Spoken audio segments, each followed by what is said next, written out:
اللہ تعالیٰ کا دیدار۔ اہل جنت کو سب سے بڑی نعمت یہ ملے گی کہ انہیں اپنے رب کا دیدار نصیب ہوگا۔ وجوہ یومئذ ناظرۃ الی ربہا ناظرہ، کہ اس روز کچھ چہرے تر و تازہ ہوں گے، اپنے رب کی طرف دیکھ رہے ہوں گے۔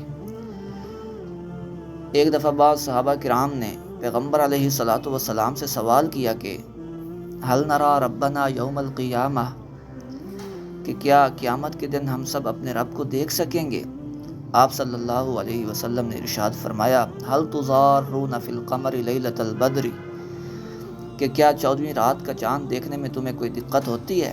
لوگوں نے عرض کیا بالکل نہیں۔ آپ صلی اللہ علیہ وسلم نے ارشاد فرمایا روزانہ اسی طرح تم اپنے رب کا دیدار کرو گے۔ ایک حدیث میں ہے کہ اہل جنت سے اللہ تعالیٰ خود سوال کرے گا کہ حل ازیدکم شیئا، کہ تمہیں کچھ اور چاہیے؟ اہل جنت حیران ہو کر جواب دیں گے اے اللہ، جب جنت اور اس کی نعمتیں مل گئیں تو بھلا ہمیں اور کیا چاہیے؟ الم تبیض وجوہنا الم تدخلنا الجنہ، کہ کیا تو نے ہمارے چہرے روشن نہیں کر دیے؟ کیا تو نے ہمیں جنت میں داخلہ نہیں دے دیا؟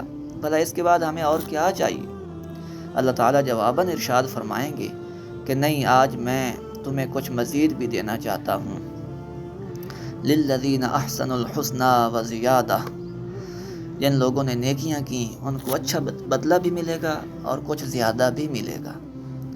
جنتی سوچ بچار میں پڑ جائیں گے کہ آخر وہ کون سی نعمت ہے جو اللہ تعالیٰ ہمیں دینا چاہتا ہے۔ پھر اچانک جنت کے اندر ایک کیفیت سی پیدا ہو جائے گی، ایک سرور سا چھا جائے گا، ایک نور سا برسنے لگے گا۔ جنتی اوپر دیکھیں گے،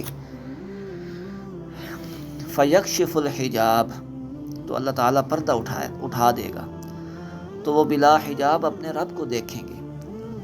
فَمَعْتُوا شَيْئًا أَحَبَّ إِلَيْهِمْ مِنَ النَّظْرِ إِلَىٰ رَبِّهِمْ تَبَارَكَ وَتَعَالَىٰ، تو جنتیوں کو اپنے رب کے دیدار کی لذت پا کر جنت کی دیگر سب نعمتوں کی لذت اس سے کم تر معلوم ہوگی۔